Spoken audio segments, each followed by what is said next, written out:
ಓಂ ನಮೋ ಭಗವತೆ ವಾಸುದೇವಾಯ. ಓಂ ನಮೋ ಭಗವತೆ ವಾಸುದೇವಾಯ. ಓಂ ನಮೋ ಭಗವತೆ ವಾಸುದೇವಾಯ. ಓಂ ಸುರಭ್ಯೇ ನಮಃ. ಓಂ ಸುರಭ್ಯೇ ನಮಃ. ಓಂ ಸುರಭ್ಯೇ ನಮಃ. ಮೂಕಂ ಕರೋತಿ ವಾಚಾಲಂ ಪಂಗುಂ ಲಂಘಾಯತೆ ಗಿರಿಂ ಯತ್ಕೃಪಾತಮಹಂ ವಂದೇ ಶ್ರೀಗುರುಂ ದೀನತಾರಿಣಂ ಶ್ರೀಚೈತನ್ಯಮೀಶ್ವರಂ ಪರಮಾನಂದಮಾಧವಂ. ಇಷ್ಟಪಾದ ಕೃಷ್ಣಪೃಷ್ಠಾಯ ಭೂತಲಸೀಮಿತ ಕರ್ಪೂರಮಿತನಮಿನಿ ನಮಸ್ತೆ ಗುರುಸೇವಾಯಾಂ ಸುಧಾ ನಿವೇದಿತ ನೇಮಾದೋ ಪ್ರಭುಪಾದಾರಥೋ ವರ್ಣಾಶ್ರಮ ಪ್ರಚಾರ. ಹರೇ ಕೃಷ್ಣ ಎಲ್ರಿಗೂ. 5ನೇ ಅಧ್ಯಾಯ, ಶ್ಲೋಕ ಸಂಖ್ಯೆ 23. ಶ್ಲೋಕ ಏನು ನೋಡೋಣ.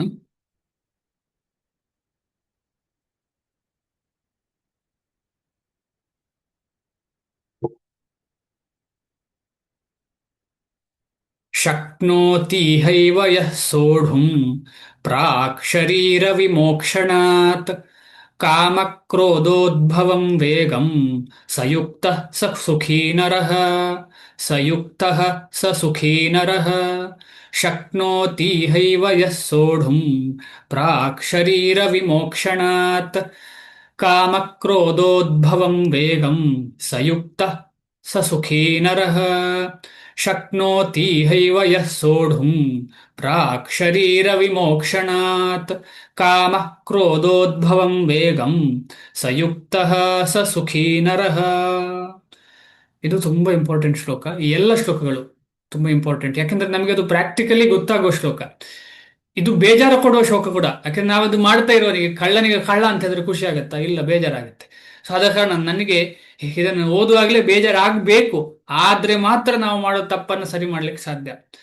ಬೇಜಾರಾಗಿ ಕ್ಲಾಸ್ ಕೇಳದೇ ಇರುವ ಹಾಗೆ ಆಗ್ಬಾರ್ದು, ಅಂಥ ಬೇಜಾರಾಗಬಾರ್ದು, ಅದು ಡೇಂಜರಸ್.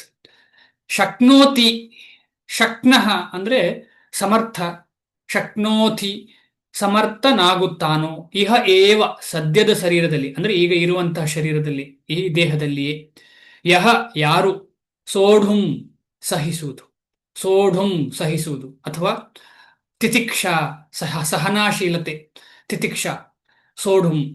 ಪ್ರಾಕ್ ಶರೀರ ಮುಂಚೆ, ಪ್ರಾಕ್ ಅಂದ್ರೆ ಮುಂಚೆ, ಶರೀರ ಅಂದ್ರೆ ದೇಹದ, ವಿಮೋಕ್ಷಣಾತ್ ತ್ಯಾಗಕ್ಕೆ, ಮೋಕ್ಷಕ್ಕೆ, ತ್ಯಾಗಕ್ಕೆ, ಕಾಮ ಆಸೆ ಕ್ರೋಧ ಕೋಪ ಉದ್ಭವಂ ಜನ್ಯವಾದ, ವೇಗಂ ಒತ್ತಡವನ್ನು, ಸಹ ಅವನು, ಯುಕ್ತ ಸಮಾಧಿಯಲ್ಲಿರುವವನು, ಭಗವಂತನ ಸೇವೆಯಲ್ಲಿರುವವನು, ಸಹ ಆ ಸುಖಿ ಸುಖಿಯು ನರಹ ಮನುಷ್ಯನು. ಅನುವಾದ ಶ್ರೀಲ ಪ್ರಭುಪಾದರಿಗೆ ಜಯವಾಗಲಿ.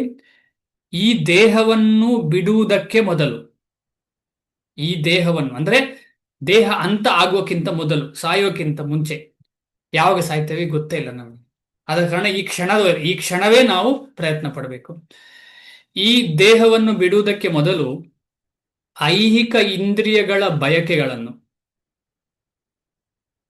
ಪೂರೈಸಿಕೊಂಡು ಅಂತ ಹೇಳಲಿಲ್ಲ ಇಲ್ಲಿ.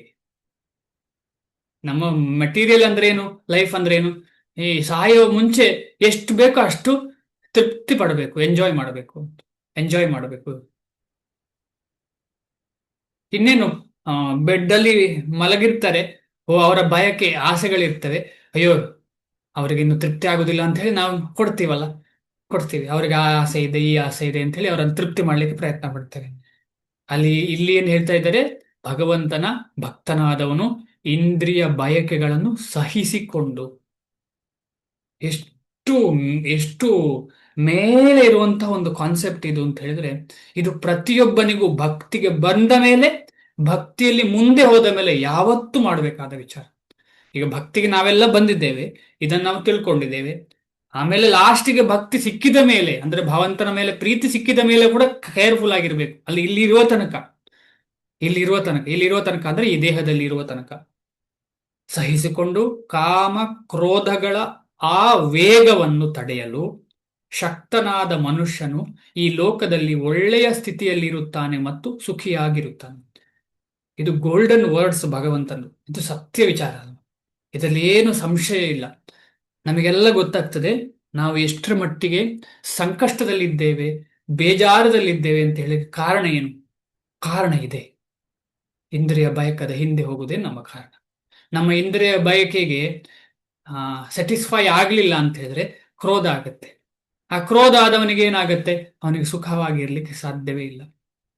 ಈ ದೇಹವನ್ನು ಬಿಡುವುದಕ್ಕೆ ಮೊದಲೇ ಮಾಡಲೇಬೇಕು ಅಂತ ಹೇಳಿದ್ದಾರೆ ನೋಡಿ. ಮೊದಲೇ ಮಾಡಲೇಬೇಕು. ಏನು ಮಾಡಬೇಕು? ಇಂದ್ರಿಯ ಬಯಕೆಗಳನ್ನು ಸಹಿಸಿಕೊಳ್ಳುವಂತಹ ಜೀವನವನ್ನ ಮಾಡಬೇಕು, ತಪಸ್ಸು ಮಾಡಬೇಕು ಅಂತ ಶಾಸ್ತ್ರ ಹೇಳುತ್ತೆ. ನಾವೆಲ್ಲ ಇದಕ್ಕೆ ಒಬ್ರಿಗೊಬ್ರು ಸಹಾಯ ಮಾಡ್ತಾ ಮುಂದೆ ಹೋಗ್ಬೇಕು. ಉದಾಹರಣೆಗೆ ನಾವೀಗೆಲ್ಲ ಓದ್ತಾ ಇರುವಂಥದ್ದು ಇಂದ್ರಿಯ ಬಯಕೆಗಳನ್ನ ಸಹಿಸ್ಲಿಕ್ಕೆ ಒಂದು ಮಾರ್ಗ. ಓದುವಂತಹ 1 ಗಂಟೆ ಇಂದ್ರಿಯ ಬಯಕೆಗಳನ್ನು ಸಹಿಸ್ತೇವೆ. ಉದಾಹರಣೆ, ನಮಗೆ ಆ ನ ವೇಗಾನ್ ಧಾರಯೇತ್ ಅಂತ ಹೇಳ್ತಾರೆ ಶಾಸ್ತ್ರ, ಯಾವುದರಲ್ಲಿ? ಆಯುರ್ವೇದ ಶಾಸ್ತ್ರದಲ್ಲಿ. ನ ವೇಗಾನ್ ಧಾರಯೇತ್ ಅಂತ ಅಂದ್ರೆ ಶರೀರದಲ್ಲಿ ಆಗುವಂತಹ, ಬಾಹ್ಯ ಶರೀರದಲ್ಲಿ ಆಗುವಂತಹ ವೇಗವನ್ನ ಧರಿಸಬಾರದು, ಅಂದ್ರೆ ಕಂಟ್ರೋಲ್ ಮಾಡಬಾರದು ಅಂತ ಹೇಳಿ. ಆದ್ರೆ ಇಲ್ಲಿ ಇಂದ್ರಿಯಗಳ ಬಯಕೆಗಳನ್ನ ಕಂಟ್ರೋಲ್ ಮಾಡಬೇಕು ಅಂತ ಹೇಳಿ. ಅದು ತದ್ವಿರುದ್ಧ. ಈಗ ಇಲ್ಲಿ ಹೇಳಿದಂತಹ, ಆಯುರ್ವೇದದಲ್ಲಿ ಹೇಳಿದಂತಹ ವೇಗ ಯಾವುದು? ಯಾವುದು? ಊಟದ ವೇಗ, ಮೂತ್ರ ಮಾಡ್ಲಿಕ್ಕೆ ಹೋಗೋ ವೇಗ, ಮೋಷನ್ ಮಾಡ್ಲಿಕ್ಕೆ ಹೋಗೋ ವೇಗ, ಬಾಯಿ ಆಕಳಿಸುವಂತಹ ವೇಗ, ಕೆಮ್ಮುವ ವೇಗ, ಇದೆಲ್ಲ ವೇಗ ಅಂತ ಹೇಳ್ತಾರೆ. ಬರುವಂಥದ್ದು ಹೊರಗೆ, ಅದನ್ನು ಕಂಟ್ರೋಲ್ ಮಾಡಬಾರ್ದು. ಆಮೇಲೆ ಹೊಟ್ಟೆ ಸರಿ ಇಲ್ಲ ಅಂದ್ರೆ ಕೆಳಗಿಂದ ಗಾಡಿ ಹೋಗುವಂತಹ ವೇಗ, ಇದನ್ನೆಲ್ಲ ಕಂಟ್ರೋಲ್ ಮಾಡಬಾರದು ಅಂತ ಹೇಳಿದೆ. ಹಾಗೆ ಅಂತ ಹೇಳಿ ಇದ್ದಲ್ಲಿ ಬದ್ದಲ್ಲಿ ಎಲ್ಲ ಆ ವೇಗವನ್ನು ತೋರಿಸಲೂಬಾರದು. ಆ ನಿಟ್ಟಿನಲ್ಲಿ ಅದನ್ನು ಹೇಗೆ ಮ್ಯಾನೇಜ್ ಮಾಡಬಹುದು ಅಂತ ನೋಡಬೇಕು. ಅದು ಆಯುರ್ವೇದ. ಆದ್ರೆ ಇಲ್ಲಿ ಇಂದ್ರಿಯ ಸುಖದ ವಿಚಾರ ಬರುವಾಗ ಬಯಕೆಗಳನ್ನು ಸಹಿಸಲೇಬೇಕು ಅಂತ ಶಾಸ್ತ್ರ ಹೇಳುತ್ತೆ. ಸಹಿಸಲೇಬೇಕು. ಸಹಿಸಿಕೊಂಡು ಕಾಮ ಕ್ರೋಧಗಳ ಆ ವೇಗವನ್ನು ತಡೆಯಲು ಶಕ್ತನಾದ ಮನುಷ್ಯನು ಈ ಲೋಕದಲ್ಲಿ ಒಳ್ಳೆಯ ಸ್ಥಿತಿಯಲ್ಲಿರುತ್ತಾನೆ ಮತ್ತು ಸುಖಿಯಾಗಿರುತ್ತಾನೆ. ಉದ್ದೇಶ ಈ ಸ್ಥಿತಿಯಲ್ಲಿ ಸುಖಿಯಾಗಿರ್ಬೇಕೆಂಬ ಉದ್ದೇಶ ಅಲ್ಲ. ಸುಖಿಯಾಗಿದ್ರೆ, ಮಾತಾಜಿ ಹೇಳಿದ ಹಾಗೆ ಆರೋಗ್ಯ ಇದ್ರೆ ಹೆಚ್ಚು ಭಗವಂತನ ಸೇವೆ ಮಾಡ್ಲಿಕ್ಕೆ ಸಾಧ್ಯ. ಅದಕ್ಕೋಸ್ಕರ ಈ ಸುಖವನ್ನ ಎಕ್ಸ್ಪೆಕ್ಟ್ ಮಾಡೋದೇನು ತಪ್ಪಲ್ಲ. ಆದರೆ ಸುಖಕ್ಕೋಸ್ಕರ ನಾವು ಭಗವಂತನ ಸೇವೆ ಮಾಡಬಾರದು. ನಿಜವಾದ ಭಗವಂತನ ಸೇವೆ ಅಂತ ಹೇಳಿದ್ರೆ ಭಗವಂತನ ಸುಖಕ್ಕೋಸ್ಕರ ಮಾಡುವಂತ ಸೇವೆ. ಭಾವಾರ್ಥ. ಶ್ರೀಲ ಪ್ರಭುಪಾದರಿಗೆ ಜಯವಾಗಲಿ. ಆತ್ಮ ಸಾಕ್ಷಾತ್ಕಾರದ ಮಾರ್ಗದಲ್ಲಿ ತಡೆಯಿಲ್ಲದೆ ಮುನ್ನಡೆಯನ್ನು ಬಯಸುವವನು. ನಮ್ಗೆಲ್ರಿಗೂ ಜೀವನದಲ್ಲಿ ತಡೆಯಿಲ್ಲದೆ ಮುಂದೆ ಹೋಗ್ಬೇಕು. ಹೇಗೆ? ಯಾವ್ದಾದ್ರೂ ಒಂದು ಕೆಲಸ ಇದ್ರೆ ಪ್ರಮೋಷನ್ ಆಗ್ತಾ ಹೋಗ್ಬೇಕು, ನಿಲ್ಬಾರ್ದಲ್ಲಿ, ಸ್ಟಾಪ್ ಆಗ್ಬಾರ್ದು. ಕಲಿಯುವಾಗ್ಲೂ ಅಷ್ಟೇ, ನೆಕ್ಸ್ಟ್ ನೆಕ್ಸ್ಟ್ ನೆಕ್ಸ್ಟ್ ಚೆನ್ನಾಗಿ ಕಲಿಬೇಕು. ಈ ರೀತಿಯಲ್ಲಿ ನಮಗೆಲ್ಲ ಮನಸ್ಸಲ್ಲಿ ಇರ್ತದೆ. ಅಕಸ್ಮಾತ್ ಹಾಗೆ ಆಗಿಲ್ಲ, ಎಲ್ಲೋ ಒಂದು ಕಡೆ ಫೇಲ್ ಆಗಿದ್ದೇವೆ ಅಂತ ಹೇಳಿದ್ರೆ ಬೇಜಾರಾಗತ್ತೆ ನಮಗೆ, 4 ಜನ ಮಾತಾಡ್ತಾರೆ. ಆದ್ರೆ ಈ ವಿಚಾರದಲ್ಲಿ, ಆತ್ಮ ಸಾಕ್ಷಾತ್ಕಾರ ಮಾರ್ಗದಲ್ಲಿ ಯಾರು ಕೇಳುವವರಿಲ್ಲ, ಹೇಳುವವರಿಲ್ಲ ನಮಗೆ. ಆದ್ರೆ ನಿಜವಾಗಿ ಕೇಳುವವರು ಹೇಳುವವರ ಹತ್ರ ಹೋಗ್ಬೇಕು ನಾವು. ಅವರೇ ವೈಷ್ಣವರ ಹತ್ರ ಹೋದ್ರೆ ನಾವು ಹೋಗ್ತಿದ್ದೇವ ಮುಂದೆ ಇಲ್ವಾ ಅಂತ ಹೇಳಿ ನಮಗೆ ಅರ್ಥ ಆಗುತ್ತೆ. ಆತ್ಮ ಸಾಕ್ಷಾತ್ಕಾರದ ಮಾರ್ಗದಲ್ಲಿ ತಡೆಯಿಲ್ಲದೆ ಮುನ್ನಡೆಯನ್ನು ಬಯಸುವವನು ಐಹಿಕ ಇಂದ್ರಿಯಗಳ ಆ ವೇಗವನ್ನು ಹತೋಟಿಯಲ್ಲಿಡಲು ಪ್ರಯತ್ನಿಸಬೇಕು. ಪ್ರಯತ್ನ ಪಡಲೇಬೇಕು. ಆಗತ್ತೋ ಇಲ್ವೋ, ಪ್ರಯತ್ನ ಪಡೋದು ಇಂಪಾರ್ಟೆಂಟ್. ಆಗತ್ತೋ ಇಲ್ವೋ ಅಂತ ಹೇಳಿ ರಿಸಲ್ಟ್ ನೋಡಬಾರದು. ನಾವು ರಿಸಲ್ಟ್ ಮಾಡುದಲ್ಲ, ಪ್ರೊಸೆಸ್ ಮಾಡುವಂತಹ ಪ್ರೊಸೆಸ್, ನಾವು ಆ ಪ್ರೊಸೆಸ್ ಮಾಡಲಿಕ್ಕೆ ಪ್ರಯತ್ನ. ಆಗದೇ ಇರಬಹುದು. ಯಾಕೆ ಆಗದೇ ಇರಬಹುದು ಅಂತಂದ್ರೆ ಅಷ್ಟು ಜನ್ಮಗಳಿಂದ ಮಾಡಿದ್ದೇವಲ್ಲ, ಒಂದೇ ಸಲ ಆಗತ್ತಾ? ಕೆಲವರಿಗೆ 2 ಜನ್ಮದಲ್ಲಿ ಇರ್ಬೋದು, ನಮಗೆ 15 ಜನ್ಮದ್ದಾಗಿರ್ಬೋದು, ಇನ್ನೊಬ್ಬರಿಗೆ 100 ಜನ್ಮದ್ದಾಗಿರ್ಬೋದು ಪ್ರಾಬ್ಲಮ್ಸ್. ಅದ ಕಾರಣ ಯಾವಾಗ ಆಗತ್ತೆ ಅಂತ ನಮಗೆ ಹೇಳಲಿಕ್ಕೆ ಸಾಧ್ಯ ಇಲ್ಲ. ಆದ್ರೆ ಒಂದು ನಮ್ಮ ಕೈಯಲ್ಲಿದೆ, ಅದು ಇಚ್ಛೆ. ಅದು ಭಗವಂತನ ಸೇವೆಯ ಇಚ್ಛೆ ಮಾಡಿ ಅದರ ಕಡೆಗೆ ಹೋಗುವಂಥದ್ದು ಪ್ರಕ್ರಿಯೆ. ಆ ಕ್ರಿಯೆ ಅದು ನಮ್ಮ ಕೈಯಲ್ಲಿ ಖಂಡಿತವಾಗಿದೆ, ಅದಿಲ್ಲ ಅಂತ ಹೇಳಲಿಕ್ಕೆ ಸಾಧ್ಯ ಇಲ್ಲ. ಅದನ್ನೇ ಪಡೆಯುವುದು ಜ್ಞಾನ. ಭಗವಂತನ ಸೇವೆ ಬಿಟ್ರೆ ಬೇನೇನಿಲ್ಲ ನನ್ನ ಜೀವನದಲ್ಲಿ ಅಂತ ಹೇಳಿ ಮುನ್ನಡೆಯುವುದೇ ನಿಜವಾದ ಜ್ಞಾನ. ಅದೇ ವಿಜ್ಞಾನ. ಅದರಿಂದ ಏನಾಗತ್ತೆ, ಯಾವಾಗ ಆಗತ್ತೆ ಅಂತ ಎಕ್ಸ್ಪೆಕ್ಟ್ ಮಾಡ್ಲಿಕ್ಕೆ ಸಾಧ್ಯ ಇಲ್ಲ ನಮ್ಮ ಕೈಯಲ್ಲಿ. ಮುಂದೆ ಹೋಗೋಣ. ಮಾತು, ಕೋಪ, ಮನಸ್ಸು, ಉದರ, ಜನನೇಂದ್ರಿಯ, ನಾಲಿಗೆ ಇವುಗಳ ಒತ್ತಡವಿರುತ್ತದೆ. ನಾನಾ ಇಂದ್ರಿಯಗಳ ಮತ್ತು ಮನಸ್ಸಿನ ಒತ್ತಡಗಳನ್ನು ಹತೋಟಿಯಲ್ಲಿ ಇಡಬಲ್ಲವನಿಗೆ ಗೋಸ್ವಾಮಿ ಅಥವಾ ಸ್ವಾಮಿ ಎಂದು ಹೆಸರು. ಇದು ಯಾರು ಹೇಳಿದ್ದದು? ಇದನ್ನ ಯಾರಾದ್ರೂ ಗೊತ್ತಾ? ಯಾರಿಗಾದ್ರೂ ಈ ಒಂದು ವಿಚಾರವನ್ನ ಒಬ್ಬರು ಆಚಾರ್ಯರು ಹೇಳಿದ್ದಾರೆ. ಯಾರು ಅದು? ಎಲ್ಲಿ ಹೇಳಿದೆ? ಯಾರಿಗಾದ್ರೂ ಗೊತ್ತಾ? ಗೊತ್ತಿದೆ ತುಂಬ ಜನರಿಗೆ.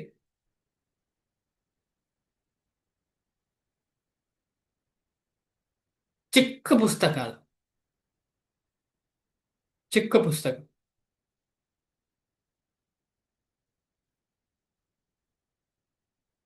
ಗೋಸ್ವಾಮಿಗಳು ಬರೆದಂತ ಪುಸ್ತಕ. ಇನ್ನೊಂದು ಕ್ಲೂ. ರೂಪ. ಆತ್ಮಸಾಕ್ಷಾತ್ಕಾರ ಪ್ರಭುಜಿ. ಆ ಆತ್ಮಸಾಕ್ಷಾತ್ಕಾರ. ಅಲ್ಲ, ಅದು ಶಿಲ ಪ್ರಭುಪಾದರು ಬರೆದದ್ದು. ಗೋಸ್ವಾಮಿಗಳು ಬರೆದದ್ದು ಅದು ರೂಪ ಗೋಸ್ವಾಮಿಗಳು ಬರೆದದ್ದು. ಅಂದ್ರೆ ಶಿಲ ಪ್ರಭುಪಾದರು ಅದಕ್ಕೆ ತಾತ್ಪರ್ಯ ಭಾವಾರ್ಥ ಎಲ್ಲ ಕೊಟ್ಟಿದ್ದಾರೆ. ಅದ್ರ ಶ್ಲೋಕವನ್ನ ಹೇಳ್ತಾ ಇರುವಂತದ್ದು ನಾವು. ಯಾರಿಗಾದ್ರೂ ಗೊತ್ತಾ ಶ್ಲೋಕ? ಮೊದಲನೇ ಶ್ಲೋಕ ರೂಪ ಗೋಸ್ವಾಮಿಗಳ ಯಾವುದು ಪುಸ್ತಕ? ಉಪದೇಶ ಉಪದೇಶಾಮೃತ. ಉಪದೇಶ. ಉಪದೇಶಾಮೃತ. ಅದರಲ್ಲಿ ಫಸ್ಟ್ ಶ್ಲೋಕ. ಮದಂ ಪೂರ್ಣಮಿದಂ. ಅದು ಈಶಾವಾಸ್ಯ ಉಪನಿಷತ್. ವಾಚಮ ಗೋಚಾರ ಏನುಂಟು? ಹೇಳಿ ಗಾಯತ್ರಿ ಮಾತಾಜಿ. ಬರ್ತಾ ಇಲ್ಲ ಪ್ರಭು. ಪರವಾಗಿಲ್ಲ, ಒಂದು ವಾರ್ಡ್ ಹೇಳಿ. ನೀವು ಅದೇ ಹೇಳಿದ ವಾಚಮ ಗೋಚಾರ ಅಂತೇನೋ ಇದೆ. ವಾಚ ಯೋಗ. ವಾಚದಿಂದ ಶುರುವಾಗಿದೆ. ಕರೆಕ್ಟ್. ವಾಚ ಅಂದ್ರೆ ಮಾತು. ವಾಚೋ ವೇಗಂ ಮನಸಃ ಕ್ರೋಧ ವೇಗಂ ಜಿಹ್ವಾ ವೇಗಂ. ಈಗ ಯಾರಿಗಾದ್ರೂ ನನಗೆ ಬಂತ ಹೇಳಲಿಕ್ಕೆ ಬಯಸ್ತೀರಾ? ಈ ಶ್ಲೋಕ ತುಂಬಾ ಇಂಪಾರ್ಟೆಂಟ್. ವಾಚೋ ವೇಗಂ ಮನಸಃ ಕ್ರೋಧ ವೇಗಂ ಜಿಹ್ವಾ ವೇಗಂ ಉದರೋಪಸ್ಥ ವೇಗಂ ಏತಾನ್ ವೇಗಾನ್ ಯೋ ವಿಷಹೇತ ಧೀರಃ ಸರ್ವಾಮಪಿ ಮಾಂ ಪೃಥಿವೀ ಚ ಶಿಷ್ಯಾತ್. ನೆಕ್ಸ್ಟ್ ಯಾವುದು? ಶುಕ್ರವಾರ ನಾವು ಡಿಸ್ಕಷನ್ ಮಾಡ್ತೇವಲ್ಲ, ಆ ದಿನ ನಾವು ನೆಕ್ಸ್ಟ್ ಈ ಪುಸ್ತಕವನ್ನ ಡಿಸ್ಕಷನ್ ಮಾಡೋಣ. ಯಾಕಂದ್ರೆ ತುಂಬಾ ಇಂಪಾರ್ಟೆಂಟ್ ಪುಸ್ತಕ ಅದು. ವಾಚೋ ವೇಗಂ ಅಂತ ಹೇಳಿದ್ದಾರೆ. ಅಂದ್ರೆ ವಾಚ ಅಂತ ಹೇಳಿದ್ರೆ ಮಾತನಾಡೋದೊಂದು ವೇಗ. ಬಾಯಿ ನಿಲ್ಲತ್ತ, ನಾಲಿಗೆ ನಿಲ್ಲತ್ತ, ಹೇಳಿ ಹೋಗುತ್ತೆ. ಬೇಡ ಅಂದ್ರೂ ಹೇಳುತ್ತೆ. ಮನಸ್ಸು ಬೇಡ ಅಂತ ಹೇಳಿದ್ರು ಬಾಯಿ ಹೋಗಿ ಅಟ್ಯಾಕ್ ಮಾಡೇ ಮಾಡ್ತದೆ. ಅಂದ್ರೆ ವಾಚ ಅಂತ ಹೇಳುವಂಥದ್ದು ವೇಗ. ಹೆಚ್ಚು ಡಿಸ್ಕಷನ್ ಮಾಡೋದಿಲ್ಲ ಇಲ್ಲಿ ಇವತ್ತು. ವಾಚೋ ವೇಗಂ ಮನಸ್ಸಿನದ್ದು ವೇಗ. ವಾಚೋ ವೇಗಂ ಮನಸಃ ಕ್ರೋಧ ವೇಗಂ, ಕೋಪ. ಮಾತು, ಕೋಪ, ಮನಸ್ಸು. ವಾಚೋ ವೇಗಂ ಮನಸಃ ಕ್ರೋಧ ವೇಗಂ ಜಿಹ್ವಾ ವೇಗಂ ಉದರ ಉಪಸ್ಥ ವೇಗಂ ಏತಾನ್ ವೇಗಾನ್ ಯೋ ವಿಷಹೇತ ಧೀರಃ. ಯಾರು ಈ ವೇಗಗಳನ್ನ ವಿಷಹೇತ ಅಂತ ಹೇಳಿದ್ರೆ ಕಂಟ್ರೋಲ್ ಮಾಡ್ತಾನ, ಅಂಥವನನ್ನ ಗೋಸ್ವಾಮಿ ಅಂತ ಹೇಳ್ತಾರೆ. ಅಂದ್ರೆ ಅಂಥವನು ನಿಜವಾದ ಗುರು. ನಿಜವಾದ ಗುರು ಆಗ್ಲಿಕ್ಕೆ ಯಾರಿಗೆ ಸಾಧ್ಯ? ತುಂಬಾ ಶಿಷ್ಯರನ್ನ ಇಟ್ಟುಕೊಳ್ಳಿಕ್ಕೆಲ್ಲ ಹೇಳ್ತಾ ಇರುವಂತದ್ದು. ಅಂದ್ರೆ ಅಂತ ಗುರುವಿಗೆ ಮಾತ್ರ ಹಾಗೆ ಶಿಷ್ಯ ಆಗ್ಲಿಕ್ಕೆ ಸಾಧ್ಯ. ನಮಗೆಲ್ಲ ಫಾಲೋವರ್ಸ್ ಇದ್ದಾರೆ ಅಂದ್ರೆ ಏನಾಗ್ತೇವೆ ನಾವು? ಜಂಬ. ನನಗೆ ಇದ್ದಾರೆ 20 ಜನ, 10 ಜನ ನನ್ನನ್ನು ಫಾಲೋ ಮಾಡ್ತಿದ್ದಾರೆ, 100 ಜನ ನನ್ನನ್ನು ಫಾಲೋ ಮಾಡ್ತಾರೆ. ಕೇಳಿ ನೀವು ಯಾರಲ್ಲಿ ಕಂಪನಿಯಲ್ಲಿ ಹೋಗೋರು, ಅಂಡರ್ ನಿಮ್ಮ ಕೆಳಗೆ ಎಷ್ಟು ಜನ ಇದ್ದಾರೆ? ನನ್ನ ಕೆಳಗೆ 20 ಜನ ಇದ್ದಾರೆ ಕೆಲಸ ಮಾಡಿ, ನನ್ನ ಕೆಳಗೆ 30 ಜನ ಇದ್ದಾರೆ ಕೆಲಸ. ನಾನೇ ಈ ಕಂಪನಿ ನಡೆಸಿದ್ದು, ನನಗೆ ನಾನು ಕಂಪನಿ ನಡೆಸಿದ ಕಾರಣ ಎಷ್ಟು ಜನರಿಗೆ ಊಟ ಹಾಕ್ತಾ ಇದ್ದೇನೆ ನಾನು. ಎಷ್ಟು ಜನ ಹೇಳಲ್ಲ ಆತರ? ಇಲ್ಲ, ನಿಜವಾದ ಬಾಸ್ ಅಂದ್ರೆ ಇದು. ನಿಜವಾದ ಗುರು ಅಥವಾ ಬಾಸ್ ಅಂದ್ರೆ ಏನು? ಇದರಲ್ಲಿ ಹತೋಟಿ. ಮಾತು, ಕೋಪ, ಮನಸ್ಸು, ಉದರ, ಜನನೇಂದ್ರಿಯ, ನಾಲಿಗೆ, ಇಂತಹ ಒತ್ತಡಗಳಿಂದ, ಇದರಿಂದ ಆಗುವಂತಹ ಒತ್ತಡಗಳನ್ನ ಸಂಪೂರ್ಣವಾಗಿ ಹತೋಟಿಯಲ್ಲಿ ಯಾರು ಇಡ್ತಾನೆ ಅವನು ಗೋಸ್ವಾಮಿ. ಗೋ ಅಂದ್ರೆ ಏನು? ಗೋ ಅಂತ ಹೇಳಿದ್ರೆ ಹಸುವಿಗೂ ಹೇಳ್ತಾರೆ, ಗಾವಹ, ಹಸುವಿಗೆ. ಇನ್ನೊಂದು ಗೋ ಅಂತ ಹೇಳಿದ್ರೆ ಇಂದ್ರಿಯಗಳು. ತನ್ನ ಇಂದ್ರಿಯಗಳ ಸ್ವಾಮಿ, ಇಂದ್ರಿಯಗಳನ್ನ ಸಂಪೂರ್ಣವಾಗಿ ಹತೋಟಿಯಲ್ಲಿಡುವಂತಹ ಸ್ವಾಮಿ. ಒಂದು ಉದಾಹರಣೆ ಅಲೆಕ್ಸಾಂಡರ್ ಅಂತ ಹೇಳಿ ಒಬ್ಬ ವ್ಯಕ್ತಿ ಇದ್ದಾನೆ, ನಮಗೆಲ್ಲ ಗೊತ್ತಿದೆ. ಇದ್ದಾನೆ ಅಂತಲೂ ಹೇಳ್ಬಹುದು. ಯಾಕೆಂತ ಹೇಳಿದ್ರೆ ಆತ್ಮ ಯಾವತ್ತು ನಾಶ ಆಗುದಿಲ್ಲ. ಅಲೆಕ್ಸಾಂಡರ್ ಒಂದ್ಸಲ ಎಲ್ಲವನ್ನ ಛತ್ರಪತಿ ಅಂದ್ರೆ ಎಲ್ಲವನ್ನ ಆಳಿ ಎಲ್ಲವನ್ನ ಕಂಟ್ರೋಲ್ ಮಾಡಿ ಕೊನೆಗೆ ಭಾರತಕ್ಕೆ ಬರ್ತಾನೆ. ಭಾರತದಲ್ಲಿ ಒಬ್ಬ ಸ್ವಾಮಿಯನ್ನು ನೋಡ್ತಾನೆ. ಸ್ವಾಮಿಯನ್ನು ನೋಡುವಾಗ ಸ್ವಾಮಿ ಏನು ಹೆದರುದಿಲ್ಲ ಇವನಿಗೆ. ಅಂದ್ರೆ ಒಬ್ಬ ಸ್ವಾಮಿ ಇವನನ್ನೇನು ಹೆದರುದಿಲ್ಲ. ಯಾಕೆ ನಿನಗೇನು ಭಯ ಇಲ್ಲ ಅಂತ ಕೇಳ್ತಾನೆ. ಇನ್ನು ಹೀಗೆ ಮಾಡ್ತೀಯಲ್ಲ ಅಂತ ಹೇಳಿ ಒಂದು ದೊಡ್ಡ ಕತ್ತಿ ಹಿಡ್ಕೊಂಡು, ಕತ್ತಿಯನ್ನು ತಗೊಂಡು ಕುತ್ತಿಗೆಗೆ ಇಡ್ತಾನೆ. ಸ್ವಾಮೀಜಿಯದ್ದು ಕುತ್ತಿಗೆ ಇಡ್ತಾನೆ. ಆಗ ಸ್ವಾಮೀಜಿ ಹೇಳ್ತಾನೆ, ನೀನಿದು ಲೋಕವನ್ನೆಲ್ಲ ಆಳಿದ್ಯಾ, ಲೋಕವನ್ನೆಲ್ಲ ನಿನ್ನ ಹತೋಟಿಗೆ ತಗೊಂಡಿದ್ಯಾ, ಆದ್ರೆ ಏನನ್ನ ಹತೋಟಿಗೆ ತಗೊಳ್ಳಿಕ್ಕೆ ಆಗ್ಲಿಲ್ಲ? ನಿನ್ನ ಮನಸ್ಸನ್ನ, ನಿನ್ನ ಕ್ರೋಧವನ್ನ ನಿನಗೆ ಹತೋಟಿಯಲ್ಲಿ ತಗೊಳ್ಳಿಕ್ಕೆ ಆಗ್ಲಿಲ್ಲ. ಆದ ಕಾರಣ ನೀನು ನಿನ್ನದೇ ಇಂದ್ರಿಯಗಳ ದಾಸ, ಆದ್ರೆ ನಾನು ಗೋಸ್ವಾಮಿ ಅಂತ ಹೇಳ್ತಾರೆ. ಇದೊಂದು ಚಿಕ್ಕ ಉದಾಹರಣೆ ನಮ್ಗೆ ಅರ್ಥ ಆಗ್ಬೋದು. ನಮ್ಮನ್ನ ಒಳಗೆ ಹೋಗುವುದೇ ನಿಜವಾದ ಯೋಗ. ನಿಜವಾದ ಭಕ್ತಿ ಯೋಗ ಅಂದ್ರೆ ಒಳಗೆ ಹೋಗಿ ಭಗವಂತನನ್ನ ಸೇವೆ ಮಾಡುವಂತಹ ಮಾರ್ಗ. ಇಂತಹ ಗೋಸ್ವಾಮಿಗಳು ಕಟ್ಟುನಿಟ್ಟಾಗಿ ನಿಯಂತ್ರಿಸಿದ ಜೀವನವನ್ನು ನಡೆಸುತ್ತಾರೆ ಮತ್ತು ಇಂದ್ರಿಯಗಳ ಒತ್ತಡಕ್ಕೆ ಒಳಗಾಗುವುದಿಲ್ಲ. ಇಲ್ಲ, ಫಾಸ್ಟ್ ಹೋಗ್ಲಿಕ್ಕಿಲ್ಲ ಇರ್ಲಿ. ಈ ಲೈನ್ ತುಂಬಾ ಇಂಪಾರ್ಟೆಂಟು. ಇಂತಹ ಗೋಸ್ವಾಮಿಗಳು ಕಟ್ಟುನಿಟ್ಟಾಗಿ ನಿಯಂತ್ರಿಸಿದ ಜೀವನವನ್ನು ನಡೆಸುತ್ತಾರೆ. ಅಂದ್ರೆ ಭಗವಂತನ ಭಕ್ತರು ಕಟ್ಟುನಿಟ್ಟಾದ ನಿಯಂತ್ರಿಸಿದ ಜೀವನವನ್ನು ನಡೆಸಬೇಕು ಅಂತ ಪ್ರಭುಪಾದರ ಎಕ್ಸ್ಪೆಕ್ಟೇಷನ್. ಬೇಕಾಬಿಟ್ಟಿ ಅಲ್ಲ, ಆದ್ರೆ ನಮಗೆ ಆ ನಿಟ್ಟಿನಲ್ಲಿ ಮುಂದೆ ಹೋಗ್ಲೇಬೇಕು. ಯಾವ ನಿಟ್ಟಿನಲ್ಲಿ? ಕಟ್ಟುನಿಟ್ಟಾಗಿ ನಿಯಂತ್ರಿಸಿದ ಜೀವನವನ್ನು ಮಾಡುವ ನಿಟ್ಟಿನಲ್ಲಿ. ಅದು ಭಕ್ತಿ ತಕೊಂಡ್ರೆ, ಭಕ್ತಿ ಸೇವೆಯನ್ನು ಜೀವನದಲ್ಲಿ ಅಳವಡಿಸಿಕೊಂಡ್ರೆ ತನ್ನಿಂದ ತಾನಾಗಿ ಆಗ್ತದೆ. ಕಟ್ಟುನಿಟ್ಟು ನಿಯಂತ್ರಿಸಿದ ಜೀವನವನ್ನು. ಐಹಿಕ ಬಯಕೆಗಳು ಪೂರ್ಣಗೊಳ್ಳದಿದ್ದರೆ ಅವು ಕ್ರೋಧವನ್ನು ಉಂಟು ಮಾಡುತ್ತದೆ. ಯಾವ ಶ್ಲೋಕ ಹೇಳುತ್ತೆ ಇದು? ಭಗವದ್ಗೀತೆಯದ್ದು. ಐಹಿಕ ಬಯಕೆಗಳು ಪೂರ್ಣಗೊಳ್ಳದಿದ್ದರೆ ಅವು ಕ್ರೋಧವನ್ನು ಉಂಟು ಮಾಡುತ್ತದೆ. ಯಾವ ಶ್ಲೋಕ ಹೇಳುತ್ತೆ?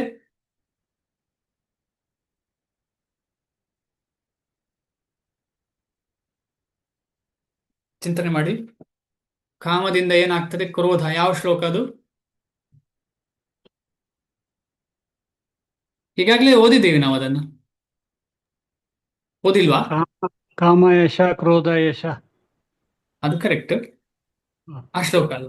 ಕಾಮದಿಂದ ಕ್ರೋಧ ಆಗತ್ತೆ. ಕಾಮ ಪೂರ್ಣಗೊಳ್ಳದಿದ್ರೆ ಕ್ರೋಧಾದ್ಭತಿ ಏನು?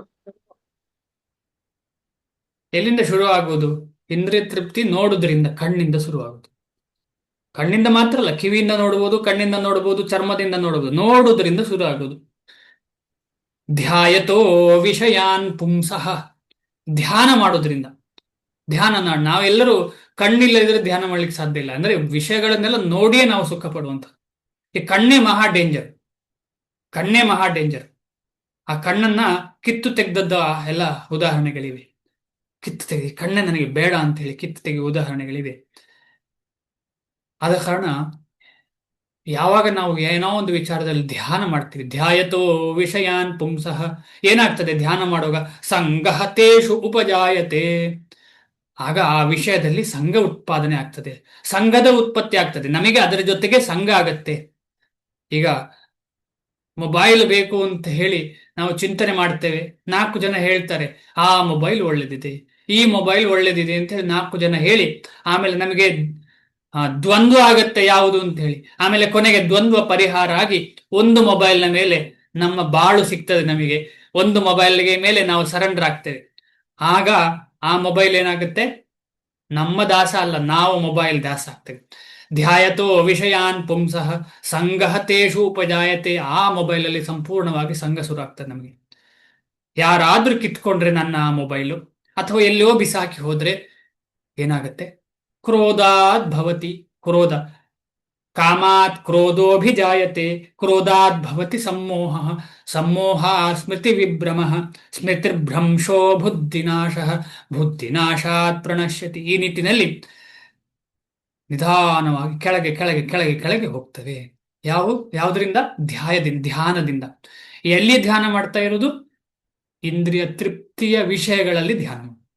ಇಂದ್ರಿಯ ತೃಪ್ತಿಯ ವಿಷಯಗಳಲ್ಲಿ ಯಾವಾಗ ನಾವು ಧ್ಯಾನ ಮಾಡ್ತೇವೆ, ಜೀವನದಲ್ಲಿ ಈ ಜೀವನದಲ್ಲಿ ಕೂಡ ಸ್ಟ್ರಗಲ್. ಮುಂದೆ ಭಗವಂತನ ಕಡೆ ಹೋಗ್ಲಿಕ್ಕೆ ಸಾಧ್ಯವೇ ಇಲ್ಲ ಅಂತ ಸ್ಥಿತಿ ಆಗ್ತದೆ. ಇದರಿಂದ ಮನಸ್ಸು, ಕಣ್ಣು ಮತ್ತು ಹೃದಯಗಳು ಕ್ಷೋಭೆಗೆ ಒಳಗಾಗುತ್ತವೆ. ಇದರಿಂದ ಮನಸ್ಸು, ಕಣ್ಣು ನೋಡಿ, ಕಣ್ಣನ್ನು ಸ್ಪೆಷಲ್ ಆಗಿ ಕೊಟ್ಟಿದ್ದಾರೆ. ಕಣ್ಣು, ಮನಸ್ಸು, ಹೃದಯ ಕ್ಷೋಭೆ ಆಗುದು ಓಕೆ. ಕಣ್ಣಿಗೂ ಕ್ಷೋಭೆ ಕಣ್ಣಿಗೂ ಕ್ಷೋಭೆ ಆಗತ್ತೆ. ಯಾಕಂದ್ರೆ ಕಣ್ಣಿಂದಲೇ ಬರುವಂಥದ್ದು ಎಲ್ಲ ಈ ತರ ವಿಚಾರಗಳು. ಆದುದರಿಂದ ಈ ಐಹಿಕ ದೇಹವನ್ನು ಬಿಡುವ ಮೊದಲೇ ಇವನ್ನು ನಿಯಂತ್ರಿಸುವುದನ್ನು ಮನುಷ್ಯನು ಅಭ್ಯಾಸ ಮಾಡಬೇಕು. ಭಕ್ತನು ಅಂತ ಹೇಳಿಲ್ಲ ಇಲ್ಲಿ, ಎಲ್ಲರಿಗೂ ಹೇಳ್ತಾ ಇರುವಂಥದ್ದು. ಎಲ್ಲರಿಗೂ ಮನುಷ್ಯನು ಅಭ್ಯಾಸ ಮಾಡಬೇಕು. ಇದನ್ನು ಮಾಡಬಲ್ಲವನು ಆತ್ಮ ಸಾಕ್ಷಾತ್ಕಾರವನ್ನು ಪಡೆದವನು ಎಂದು ತಿಳಿಯಬಹುದು. ಹೀಗೆ ಆತ್ಮ ಸಾಕ್ಷಾತ್ಕಾರದ ಸ್ಥಿತಿಯಲ್ಲಿ ಆತನು ಸುಖವಾಗಿರುತ್ತಾನೆ. ಕಾಮ ಕ್ರೋಧಗಳನ್ನು ನಿಯಂತ್ರಿಸಲು ಶ್ರಮಿಸುವುದು ಆಧ್ಯಾತ್ಮಿಕವಾದಿಗಳ ಕರ್ತವ್ಯ. ಕಾಮ ಕ್ರೋಧಗಳನ್ನು ನಿಯಂತ್ರಿಸುವುದು ಶ್ರಮಿಸುವುದು ಆಧ್ಯಾತ್ಮವಾದಿಗಳ ಕರ್ತವ್ಯ. ಯೋಂತಃ ಸುಖೋಂತರಾರಾಮಸ್ತಥಾಂತರ್ಜ್ಯೋತಿರೇವ ಯಃ ಸ ಯೋಗಿ ಬ್ರಹ್ಮ ನಿರ್ವಾಣಂ ಬ್ರಹ್ಮಭೂತೋಧಿಗಚ್ಚತಿ. ಯಹ ಅಂತಸುಖಃ ಅಂತ ಆರಾಮಃ ಯೋऽन्तಸುಖೋऽन्तರಾರಾಮಃ ತಥಾ ತಥಾಂತರ್ಜ್ಯೋತಿರ್ ಏವ ಯಃ ತಥಾಂತರ್ಜ್ಯೋತಿ ರೇವ ಯಃ ತಥಾಂತರ್ಜ್ಯೋತಿಃ ಏವ ಯಃ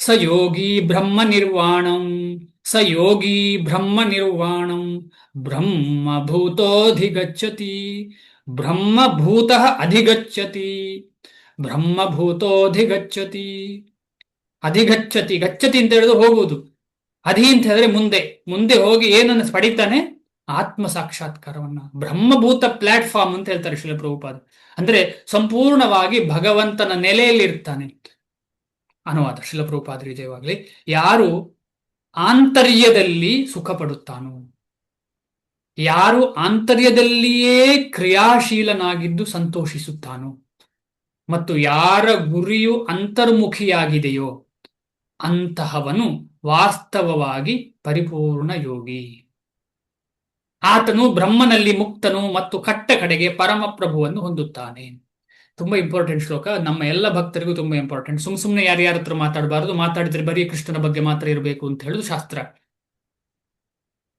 ಮಾತಾಡುದು ಅಂತ ಹೇಳಿದ್ರೆ ಬರೀ ಬಾಯಿಯಲ್ಲಿ ಅಲ್ಲ ಕಿವಿಯಲ್ಲಿ ಕಣ್ಣಲ್ಲಿ ಎಲ್ಲ ವಿಚಾರಗಳಲ್ಲಿ ಕಣ್ಣಲ್ಲಿ ನೋಡುವದ್ದು ಕಿವಿಯಲ್ಲಿ ಕೇಳುವದ್ದು ಚರ್ಮದಿಂದ ಮುಟ್ಟುವಂಥದ್ದು ನಾಲಿಗೆಯಿಂದ ರುಚಿ ಮಾಡುವಂಥದ್ದು ನಾಲಿಗೆಯಿಂದ ಮಾತಾಡುವಂಥದ್ದು ಎಲ್ಲವನ್ನ ಇಂದ್ರಿಯಗಳ ಒಂದು ವಿಚಾರಗಳನ್ನ ಭಗವಂತನ ಕಡೆಗೆ ಕೊಂಡೋಗುವಂಥದ್ದನ್ನು ಮಾತ್ರ ಮಾಡಬೇಕು ಅವನು ನಿಜವಾಗಿ ಆಂತರ್ಯದಲ್ಲಿ ಸುಖ ಪಡುವವನು ಇಲ್ಲ ಅಂತ ಹೇಳಿದ್ರೆ ನಾವು ಕೂತ್ಕೊಂಡು ಆತ್ಮ ಯಾವುದು ಅಂತ ಹೇಳಿ ಒಳಗೆ ಹೋದ್ರೆ ಏನ್ ಸಿಗ್ತದೆ ಆತ್ಮ ಏನು ಅಂತ ಹೇಳಿ ಒಳಗೆ ಕೂತು ಅರ್ಧ ಗಂಟೆ ಮುಕ್ಕಾಲು ಗಂಟೆ 1 ಗಂಟೆ ಕೂತು ಧ್ಯಾನ ಮಾಡ್ತೇನೆ ಅಂತ ಹೇಳಿದ್ರೆ ಏನ್ ಸಿಗ್ತದೆ ಯಾರಾದ್ರೂ ಹೇಳುವಲ್ಲಿರಾ ಕೃಷ್ಣ ಪ್ರಜ್ಞೆ ಸಿಗ್ಲಿಲ್ಲ ಏನು ಇಲ್ಲ ಕೂತ್ಕೊಂಡು ನಾನು ನನ್ನನ್ನು ತಿಳಿತೇನೆ ಅಂತ ಹೇಳಿ ಕೂತ್ರೆ ಏನಾಗ್ತದೆ ಸಂಧ್ಯಾ ಮಾತಾಜಿ ಹೇಳಲಿಕ್ಕೆ ಹೊರಟಿದ್ದೀರಿ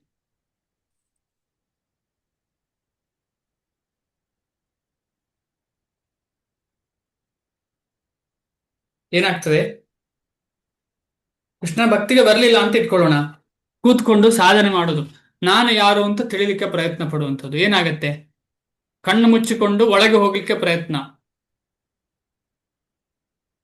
ಏನಾಗತ್ತೆ ಆಗ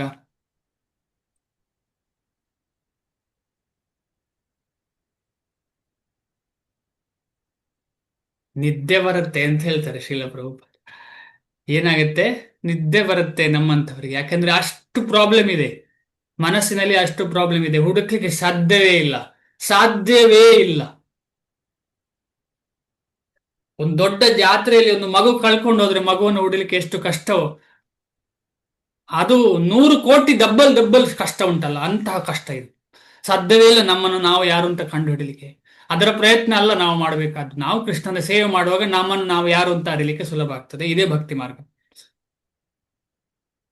ಆದ ಕಾರಣ ನಾವು ಸುಮ್ಮನೆ ಹಾಗೆ ಕಣ್ಣು ಮುಚ್ಚಿ ಕೊಟ್ರೆ ಏನಾಗ್ತದೆ ಅಂತ ಹೇಳಿದ್ರೆ ನಿದ್ದೆ ಬರಬಹುದು ಇಲ್ಲ ನಿದ್ದೆ ಬರಲಿಲ್ಲ ಅಂತ ಹೇಳಿದ್ರೆ ಏನೋ ಒಂದು ಕಾಣ್ಲಿಕ್ಕೆ ಶುರು ಆಗ್ತದೆ ಅದು ಸತ್ಯಾಸತ್ಯತೆ ಅಲ್ಲ ಸುಳ್ಳು ಯಾಕಂದ್ರೆ ಇಂದ್ರಿಯಗಳ ಹಿಂದಿನ ಸಂಸ್ಕಾರಕ್ಕೆ ಅನುಗುಣವಾಗಿ ಏನೋ ಕಾಣ್ತದೆ ಇಂದ್ರಿಯಗಳ ಹಿಂದಿನ ಸಂಸ್ಕಾರಕ್ಕೆ ಅನುಗುಣವಾಗಿ ಮನಸ್ಸು ಚಿತ್ತಗಳ ಸಂಸ್ಕಾರಕ್ಕೆ ಅನುಗುಣವಾಗಿ ಅಲ್ಲಿ ತುಂಬಿರುವಂಥದ್ದು ಏನಿದೆ ಅದಕ್ಕೆ ಅನುಗುಣವಾಗಿ ಏನನ್ನು ನೋಡ್ಲಿಕ್ಕೆ ಶುರು ಮಾಡ್ತೇವೆ ನಾವು ಆದರೆ ಯಾವಾಗ ಶುದ್ಧರಾದ ಭಕ್ತರ ಸಂಘ ಸಿಗ್ತದೆ ಆಗ ನಾವು ಅವರ ಕನ್ನಡಿಯಿಂದ ಅವರ ಗ್ಲಾಸಿಂದ ನೋಡ್ತೇವೆ ನಮ್ಮ ಗ್ಲಾಸಿಂದ ನೋಡುದಿಲ್ಲ ಅವರ ಗ್ಲಾಸಿಂದ ಅಂದ್ರೆ ಶ್ರೀಲ ಪ್ರಭುಪಾದರು ಬರೆದದನ್ನು ಓದುವಾಗ ಶ್ರೀಲ ಪ್ರಭುಪಾದರ ದೃಷ್ಟಿಕೋನ ಅಂದ್ರೆ ಭಗವಂತ ಏನು ಹೇಳಬೇಕು ಅದು ಶ್ರೀಲ ಪ್ರಭುಪಾದರ ಮುಖಾಂತರ ಬಂದಿದೆ ಅದನ್ನು ಹಾಗೇ ಅರ್ಥ ಮಾಡ್ಲಿಕ್ಕೆ ಪ್ರಯತ್ನ ಪಡ್ತೇವೆ ಅದರಲ್ಲಿ ತಪ್ಪಬಾರದು ಅಂತ ಜಾಗರೂಕತೆಯಿಂದ ಇರ್ತೇವೆ ನಾನೇನಾದ್ರೂ ಪರಂಪರೆಗೆ ವಿರುದ್ಧವಾಗಿ ಮಾತಾಡ್ತಿದ್ದೀನಾ ಅಂತ ಹೇಳಿ ಪ್ರಶ್ನೆ ಹಾಕ್ತಾ ಇರಬೇಕು ನಾವು ವಿರುದ್ಧವಾಗಿ ಹೋಗ್ತಾ ಇದ್ದೇನೆ ಯಾಕೆಂದ್ರೆ ನಾವು ಅನಾದಿ ಕಾಲದಿಂದ ವಿರುದ್ಧವಾಗಿ ಹೋದವರು ಭಕ್ತಿಗೆ ಬಂದ ಮೇಲೆಗೆ ಕೂಡ ವಿರುದ್ಧವಾಗಿ ಹೋಗುವ ಲಕ್ಷಣ ನಮ್ಮ ಹತ್ರ ಇದೆ ಆದ ಕಾರಣ ನಾವು ಎಲ್ಲರಲ್ಲಿ ಕೇಳಬೇಕು ನಾನೇನಾದ್ರೂ ಪರಂಪರೆಗೆ ವಿರುದ್ಧವಾಗಿ ಮಾತಾಡ್ತಿದ್ದೇನಾ ಶಾಸ್ತ್ರಕ್ಕೆ ವಿರುದ್ಧವಾಗಿ ಮಾತಾಡ್ತಿದ್ದೇನಾ ಶ್ರೀಲ ಪ್ರಭುಪಾದರ ಅನುಮತಕ್ಕೆ ವಿರುದ್ಧವಾಗಿ ಮಾತಾಡ್ತಿದ್ದೇನಾ ಈ ರೀತಿ ಮಾಡಿದ್ರೆ ಏನಾಗ್ತದೆ ನಿಧಾನವಾಗಿ ನಾವು ಆ ಲೈನಿಗೆ ಬರ್ತೇವೆ ಅದೇ ಮೆಥಡ್ ಆಂತರ್ಯ ಒಳಗೆ ಹೋಗುವಂಥದ್ದು ನಮಗೆಲ್ಲರಿಗೂ ಅವಕಾಶ ಸಿಕ್ಕಿದೆ ಒಳಗೆ ಹೋಗುವ ಅವಕಾಶ ಒಳಗೆ ಹೋಗಿ ಕೃಷ್ಣ ಯಾರು ಅಂತ ತಿಳಿಯುವ ಅವಕಾಶ ಹಾಗೆ ಅಂತೇಳಿ ಸುಮ್ಮನೆ ಕೂತ್ಕೊಳ್ಳುವಂಥದ್ದಲ್ಲ ಇದು ಏನು ಆತ್ಮದ ನಿತ್ಯ ಲಕ್ಷಣ ಅದು ಭಗವಂತನ ಸೇವೆ ಅಂತ ಹೇಳಿದ್ರೆ ಕೂತ್ಕೊಳ್ಳುವುದಲ್ಲ ಸೇವೆ ಅಂತ ಹೇಳಿ ಓಡಾಡಿ ಕೆಲಸ ಮಾಡುವಂಥದ್ದು ಓಡಾಡಿ ಭಗವಂತನ ಸೇವೆ ಮಾಡುವಂಥದ್ದು. ಅದೇ ನಹಿ ಕಶ್ಚಿತ್ ಕ್ಷಣಮಪಿ ಜಾತು ತಿಷ್ಠತಿ ಅಕರ್ಮಕೃತ್. ಕೆಲಸ ಮಾಡದೆ, ಕರ್ಮ ಅಂತ ಹೇಳಿದ್ರೆ ಕೆಲಸ, ಅಕರ್ಮ ಅಂದ್ರೆ ಕೆಲಸ ಮಾಡದೇ ಇರುವುದು. ಒಂದು ಕ್ಷಣ ಕೂಡ ಇರ್ಲಿಕ್ಕೆ ಸಾಧ್ಯ ಇಲ್ಲ ಅಂತ ಭಗವಂತ ಹೇಳ್ತಾನೆ. ಅದ ಕಾರಣ ಒಂದು ಕ್ಷಣವೂ ಇರ್ಲಿಕ್ಕೆ ಆಗದಂತಹ ಒಂದು ಕೆಲಸ ಕಾರ್ಯ ಮಾಡುವಂತಹ ವಿಚಾರವನ್ನ ನೀವು ಕಂಟ್ರೋಲ್ ಮಾಡಿ ಆಗುದಿಲ್ಲ ಅಂತ ಹೇಳಿದ್ರೆ ಎಷ್ಟು ದಿವಸ? ತುಂಬಾ ಕ್ಲಿಷ್ಟಕರವಾದ ಮಾರ್ಗ ಅದು. ಆದ ಕಾರಣ ನಾವೆಲ್ಲ ಆ ಕೆಲಸವನ್ನ ಭಗವಂತನ ಸೇವೆಯಲ್ಲಿ ನಿಯೋಜಿಸಬೇಕು. ಅದೇ ಉನ್ನತವಾದ ಅತ್ಯುತ್ತಮವಾದ ಮಾರ್ಗ ನಮಗೆ ಸಿಕ್ಕಿದೆ. ಅಂಥವನು ಬ್ರಹ್ಮನ್ನಲ್ಲಿ ಮುಕ್ತನಾಗ್ತಾನೆ, ಅಂದ್ರೆ ಕೃಷ್ಣ ಪ್ರಜ್ಞೆಯನ್ನ ಬೆಳೆಸಿಕೊಳ್ತಾನೆ. ಕಟ್ಟ ಕಡೆಗೆ ಭಗವಂತನ ಸೇವೆ, ಆಮೇಲೆ ಭಗವಂತನ ಧಾಮ ಸಿಗ್ತದೆ ಅವನಿಗೆ. ಭಾವಾರ್ಥ: ಬಹಿರಂಗದ ಕ್ರಿಯೆಗಳು ಬಾಹ್ಯ ಸುಖವನ್ನು ಪಡೆಯುವುದಕ್ಕಾಗಿಯೇ ಇವೆ. ಬಹಿರಂಗದ ಕ್ರಿಯೆಗಳು ಬಾಹ್ಯ ಸುಖವನ್ನು ಪಡೆಯುವುದಕ್ಕಾಗಿಯೇ ಇದೆ. ಬಾಹ್ಯ ಸುಖವನ್ನ ಪಡೆಯಲಿಕ್ಕೆ ಇರುವುದು ಬಹಿರಂಗದ ಕ್ರಿಯೆಗಳು. ಬಾಹ್ಯ ಸುಖ ಅಂದ್ರೆ ಏನು? ಬಾಹ್ಯ ಸುಖ ಅಂದ್ರೆ ಎಕ್ಸ್ಟರ್ನಲ್ ಹ್ಯಾಪಿನೆಸ್, ಹೊರಗೆ ಹೊರಗೆ. ಇದಕ್ಕೆ ನಾವು ಒಂದು ಉದಾಹರಣೆ ಏನು ಅಂತ ಹೇಳಿದ್ರೆ, ಯಾರಿಗೋ ಏನೋ ಒಂದು ಅವಶ್ಯಕತೆ ಇರುತ್ತೆ, ನಾವು ಅದನ್ನು ಕೊಟ್ರೆ ಏನಾಗುತ್ತೆ? ಅದು ಬಾಹ್ಯ ಸುಖ. ಅವನು ಯಾವುದನ್ನು ಕೇಳುವುದಿಲ್ಲ, ಅದನ್ನು ಕೊಟ್ರೆ, ಯಾವುದನ್ನು ಕೇಳುವುದಿಲ್ಲ, ಭಕ್ತಿ ಕೇಳುವುದಿಲ್ಲ ಅಂತ ಅದನ್ನು ಕೊಟ್ರೆ ಅದು ಪರ್ಮನೆಂಟ್ ಸುಖ. ಆದ ಕಾರಣ ನಾವು ಈಗ ಜೀವನದಲ್ಲಿ ಏನೆಲ್ಲ ಮಾಡ್ತಿದ್ದೇವೆ, 99.9999999% ಬಾಹ್ಯ ಸುಖ. ಬಾಹ್ಯ ಸುಖವೇ ಇರುವುದು. ಇನ್ನೊಬ್ಬನಿಗೆ ಸಹಾಯ ಮಾಡುದು, ಅವರಿಗೆ ಸಹಾಯ ಮಾಡುದು ಎಲ್ಲ ಇರಲಿ, ಏನ್ ತಪ್ಪೇನಲ್ಲ, ಅದ್ರ ಬಗ್ಗೆ ನಾವು ಬೇಡ ಅಂತ ಹೇಳುದಲ್ಲ. ಆದರೆ ಅದರೊಟ್ಟಿಗೆ ಕೃಷ್ಣನನ್ನ ಸೇರಿಸಲಿಲ್ಲ ಅಂದ್ರೆ ನಮಗೆ ಮುಂದೆ ಹೋಗ್ಲಿಕ್ಕೆ ಸಾಧ್ಯವೇ ಇಲ್ಲ. ಅದರಲ್ಲೇ ಸಿಕ್ಕಾಕೊಳ್ತೇವೆ, ಬಾಹ್ಯ ಸುಖದಲ್ಲೇ ಸಿಕ್ಕಾಕೊಳ್ತೇವೆ. ಬಾಹ್ಯ ಸುಖದಿಂದ ಹೊರಗೆ ಬರಬೇಕಿದ್ರೆ ಹೇಗೋ ಮಾಡಿ ನಾವು ಪಡೆಯುವಂತ ಸುಖದಲ್ಲಿ ಕೃಷ್ಣನಿಗೆ ಪಾಲು ಕೊಡ್ಲಿಕ್ಕೆ ಶುರು ಮಾಡಬೇಕು. ಕೃಷ್ಣನೇ ಪಾಲುದಾರ ಅದರಲ್ಲಿ, ನಾವದಲ್ಲಿ ಪಾಲೇ ಇಲ್ಲ ನಮಗೆ.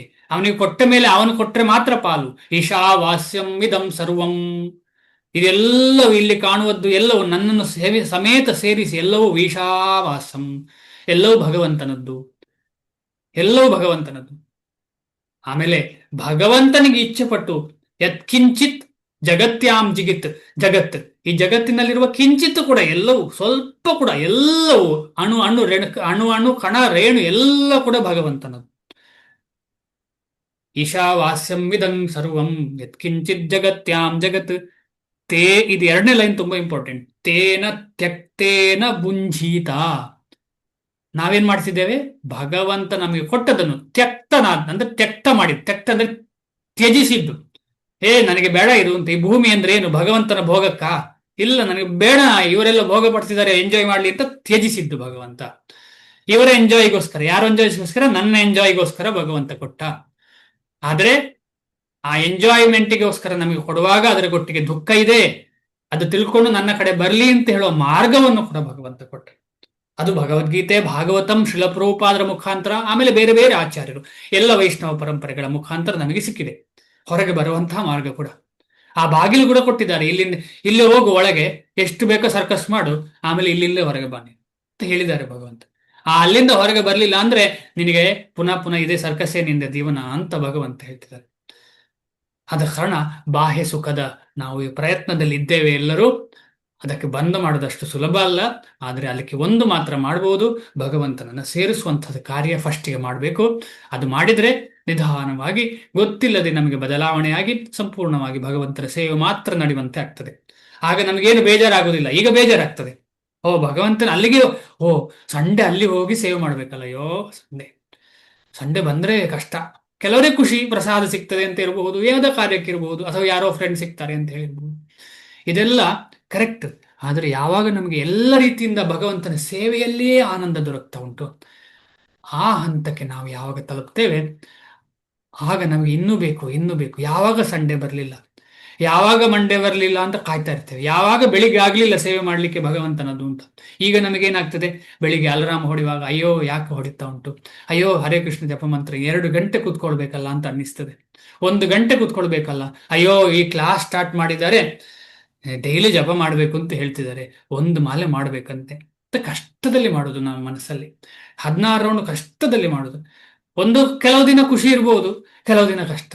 ಈ ರೀತಿಯ ನಮಗೆ ಮೇಲೆ ಕೆಳಗೆ ಆಗ್ತಾ ಇರ್ತದೆ ನಮ್ಮ ಜೀವನದಲ್ಲಿ. ಆದರೆ ಕೃಷ್ಣನನ್ನು ಸೇರಿಸಿದ ಕಾರಣ 100%, ಶಾಸ್ತ್ರ ಹೇಳ್ತದೆ, ಗುರುಗಳು ಹೇಳ್ತಾರೆ, ಆಚಾರ್ಯರು ಹೇಳ್ತಾರೆ, ಶ್ರೀ ಪ್ರಭುಪಾದರು ಹೇಳ್ತಾರೆ, 100% ಇದರಲ್ಲಿ ಸ್ಟಾಪೇ ಇಲ್ಲ. ಮುಂದೆ ಮುಂದೆ ಮುಂದೆ ಮುಂದೆ ಹೋಗ್ತಾ ಇರ್ತದೆ ಜೀವನದಲ್ಲಿ. ಯಾವುದು ಭಕ್ತಿ ಸ್ಟಾಪ್ ಅಂತ ಒಂದು ಕ್ಷಣ ಅನ್ನಿಸಿದ್ರು ಕೂಡ ಸ್ಟಾಪೇ ಇಲ್ಲ ಅದಕ್ಕೆ.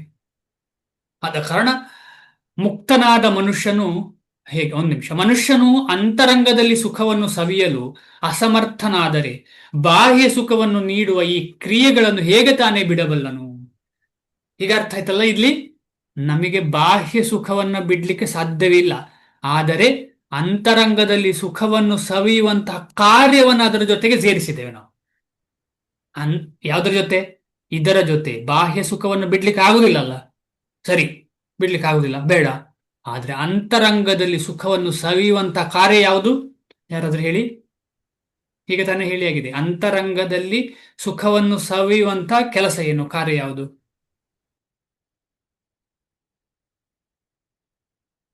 ಏನು? ಇದ್ದೀರಾ ನನ್ನ ಜೊತೆ? ಭಕ್ತಿ ಪ್ರಭು. ಹಾ, ಭಗವಂತನ ಭಕ್ತಿ, ಅದನ್ನು ನಾವು ಸೇರಿಸ್ಬೇಕೀಗ. ಅದು ಶುದ್ಧ ಸ್ಥಿತಿ ಅಲ್ಲ, ಅದು ಶುದ್ಧ ಸ್ಥಿತಿ ಖಂಡಿತ ಅಲ್ಲ, ಆದ್ರೆ ಎಲ್ಲೋ ಶುರು ಮಾಡ್ಬೇಕಲ್ಲ. ಈ ರೀತಿಯಲ್ಲಿ ಇಲ್ಲಿ ಶುರು ಮಾಡಿದ್ರೆ ಖಂಡಿತವಾಗಿ ಎಲ್ಲಿ ಎಂಡ್ ಆಗ್ತದೆ? ಬ್ರಹ್ಮಭೂತದಲ್ಲಿ ಎಂಡ್ ಆಗ್ತದೆ 100%. ಅದರಲ್ಲಿ ಫುಲ್ ಫ್ಯೂಯಲ್ ಇದೆ, ಫುಲ್ ಫ್ಯೂಯಲ್, ಪೆಟ್ರೋಲ್ ಫುಲ್ ಆಗಿದೆ ಟ್ಯಾಂಕ್ ಅಲ್ಲಿ. ಶ್ರೀಲ ಪ್ರಭುಪಾದರು ನಡೆಸುವಂತಹ ಟ್ಯಾಂಕ್ ಅಲ್ಲಿ ಫುಲ್ ಪೆಟ್ರೋಲ್. ಅದು ಪೆಟ್ರೋಲ್ ಖಾಲಿ ಆಗ್ಲಿಕ್ಕೆ ಅಂತಿಲ್ಲ, ಅಥವಾ ಶಕ್ತಿ ಅದರಲ್ಲಿ ಕುಂದಲಿಕ್ಕೆ ಅಂತಿಲ್ಲ. ಖಂಡಿತವಾಗಿ ಅದು ಕರ್ಕೊಂಡು ಹೋಗ್ತದೆ. ಆದರೆ ಒಂದು ಮಾತ್ರ ಇಂಪಾರ್ಟೆಂಟ್, ಬಿಡ್ಲೇಬಾರ್ದು. ಎರಡನೇದು ಇಂಪಾರ್ಟೆಂಟ್, ಸಂಪೂರ್ಣ ಶರಣಾಗತಿಯ ಮನೋಭಾವ ಇರಬೇಕು. ಶರಣಾಗತಿ ಎಂದ್ರೆ ಏನು ಅಂತ ಹೇಳಿ ನಾವು ಈಗಾಗಲೇ ತಿಳ್ಕೊಂಡಿದ್ದೇವೆ. ಮುಕ್ತನಾದ ಮನುಷ್ಯನು ವಾಸ್ತವವಾದ ಅನುಭವದಿಂದ ಸುಖವನ್ನು ಸವಿಯುತ್ತಾನೆ. ವಾಸ್ತವವಾದ ಅನುಭವ ಅಂದ್ರೇನು? ಭಗವಂತನ ಸೇವೆಯೇ ವಾಸ್ತವವಾದ ಅನುಭವ. ವಾಸ್ತವ, ಈಗ ನಾವು ನಡೆಯುವಂತಹ ಜೀವನ ವಾಸ್ತವ ಅಲ್ಲ. ಯಾಕೆ ವಾಸ್ತವ ಅಲ್ಲ ಅಂತ ಹೇಳಿದ್ರೆ, ಅದಕ್ಕೆ ಯಾವತ್ತೂ ಒಂದು ಬ್ರೇಕ್ ಅಂತ ಉಂಟು. ಅದು ಯಾವತ್ತೋ ಒಂದು ದಿವಸ ನಿಲ್ತದೆ. ಅದು ಆ ಒಂದು ಅನುಭವ ಸಂಪೂರ್ಣವಾಗಿ ನಡೀತಾನೇ ಇರುವುದಿಲ್ಲ, ಅದು ನಿಲ್ತದೆ. ಆದರೆ ಭಗವಂತನ ಸೇವೆಯಲ್ಲಿ ಸಿಗುವಂತಹ ಆನಂದ, ಭಗವಂತನ ಸೇವೆ ಪುನಃ ಪುನಃ ಸಿಗುವುದು ನಿಜವಾದ ವಾಸ್ತವ. ಅದು ಜೀವದ ವಾಸ್ತವ ಅನುಭವ. ಬೇರೆ ಎಲ್ಲ ಅನುಭವಗಳು ವಾಸ್ತವ ಅನುಭವ ಅಲ್ಲ. ಆದುದರಿಂದ ಆತನು ಯಾವ ಸ್ಥಳದಲ್ಲಿಯೇ ಆಗಲಿ ಮೌನವಾಗಿ ಕುಳಿತು ತನ್ನೊಳಗೆ ಬದುಕಿನ ಚಟುವಟಿಕೆಗಳನ್ನು ಸವಿಯಬಲ್ಲ. ಇದಕ್ಕೊಂದು ಅದ್ಭುತ ಉದಾಹರಣೆ. ಈಗ ಹರೇ ಕೃಷ್ಣ ಮಹಾಮಂತ್ರ ಜಪ ಮಾಡೋಕ್ಕಿಂತ ಮುಂಚೆ, ಅಂದ್ರೆ 10-20 ವರ್ಷ ಮುಂಚೆ, ಅಥವಾ 2-3 ವರ್ಷ ಮುಂಚೆ, ಅಥವಾ 2-3 ತಿಂಗಳ ಹಿಂದೆ, ನಾವು ಬಸ್ಸಲ್ಲಿ ಹೋಗ್ತಾ ಇರುವಾಗ ಏನ್ ಮಾಡ್ತಾ ಇದ್ದೆವು? ಬಸ್ಸಲ್ಲಿ ಹೋಗ್ತಾ ಇರುವಾಗ ಇಣುಕ್ತಾ ಇದ್ದೆವು, ಅಥವಾ ಯಾರ ಹತ್ರ ಫ್ರೆಂಡ್ಶಿಪ್ ಮಾಡ್ಲಿಕ್ಕೆ ಪ್ರಯತ್ನ ಪಡ್ತೇವೆ, ಇಲ್ಲ ಕಿವಿಗೆ ಇಟ್ಟುಕೊಂಡು ಏನೋ ಫಿಲ್ಮ್ ಹಾಡನ್ನ ಕೇಳ್ತಾ ಇದ್ದೇವೆ, ಇಲ್ಲ ಈ ತರ ಏನೋ ಮಾಡ್ತಾ ಇದ್ದೇವೆ. ಆದರೆ ಯಾವಾಗ ನಮಗೆ ಭಕ್ತಿ ಸಿಕ್ಕಿದೆ, ಅಂದ್ರೆ ಯಾರು ಇಲ್ಲದ ಸಮಯದಲ್ಲಿ, ನಮ್ಮ ಫ್ರೆಂಡ್ಸ್ ಅಲ್ಲಿ ಒಬ್ಬನೇ ಟ್ರಾವೆಲ್ ಮಾಡ್ತಿದ್ದೇನೆ, ಬೋರ್ ಆಗ್ತಿದೆ ಅಂತ ಹೇಳಿ ಈ ತರ ಎಲ್ಲ ಮಾಡ್ತಿದ್ದೆವು. ಆದ್ರೆ ಈಗ ಬೋರೇನಿಲ್ಲ, ಕೈಯಲ್ಲಿ ಹರೇ ಕೃಷ್ಣ ಮಹಾಮಂತ್ರ ಜಪ ಇದೆ, ಇಲ್ಲ ಕಿವಿಯಲ್ಲಿ ಬೇಕಿದ್ರೆ ಹರೇ ಕೃಷ್ಣ ಮಹಾಮಂತ್ರ ಅಥವಾ ಕ್ಲಾಸ್ಗಳು ಏನೋ ಕೇಳ್ತಾ ಇದ್ದೇವೆ. ಅಂದ್ರೆ ಆ ಸಮಯದಲ್ಲಿ ನಾವು ಒಳಗೆ ಹೋಗ್ತಾ ಇದ್ದೇವೆ, ಕೃಷ್ಣನ ಕಡೆಗೆ. ಒಳಗೆ ಹೋಗುದು ಅಂದ್ರೆ ಏನು? ಕೃಷ್ಣನ ಕಡೆಗೆ ಹೋಗ್ತಾ ಇದ್ದೇವೆ. ಅಂದ್ರೆ ನಾವು ಬ್ರಹ್ಮಭೂತಕ್ಕೆ ಹತ್ರ ಆಗ್ತಾ ಇದ್ದೇವೆ. ಎಂತ ಒಂದು ಅದ್ಭುತ ಮಾತು. ಯಾವ ಯೋನಿಯಲ್ಲಿ ಆಗಿರ್ಲಿ ನಾವು, ಅಂದ್ರೆ ನಾವು ಹೆಣ್ಣಾಗಿರ್ಲಿ ಗಂಡಾಗಿರ್ಲಿ, ಚಿಕ್ಕವರಾಗಿರ್ಲಿ ದೊಡ್ಡವರಾಗಿರ್ಲಿ, ಈ ಒಂದು ವಾಸ್ತವವಾದಂತಹ ಒಂದು ಚಟುವಟಿಕೆಯಲ್ಲಿ ತೊಡಗಿದ್ರೆ ಖಂಡಿತವಾಗಿ ನಾವು ನಿಧಾನಕ್ಕೆ, ಪ್ರೋಗ್ರೆಸಿವ್ ಆಗಿ, ಕ್ರಮಕ್ರಮವಾಗಿ ಬ್ರಹ್ಮಭೂತದ ಒಂದು ಸ್ಟೇಜಿಗೆ ತಲುಪ್ತೇವೆ. ಬ್ರಹ್ಮಭೂತ ಪ್ರಸನ್ನಾತ್ಮ ನಶೋಚತಿ ನಕಾಂಕ್ಷತಿ.